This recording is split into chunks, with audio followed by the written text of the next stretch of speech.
Mga ka-farmers, ito na po no, direct seeds, native lansones. At 2.5 feet dito oh. Dito na ako inurugtong. Tinatawag sa English na grafted. Ginagraft ko ito na sayon.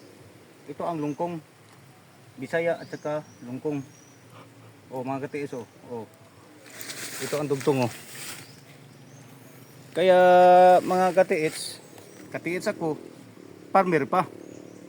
Oh, doble ang ano natin, talent.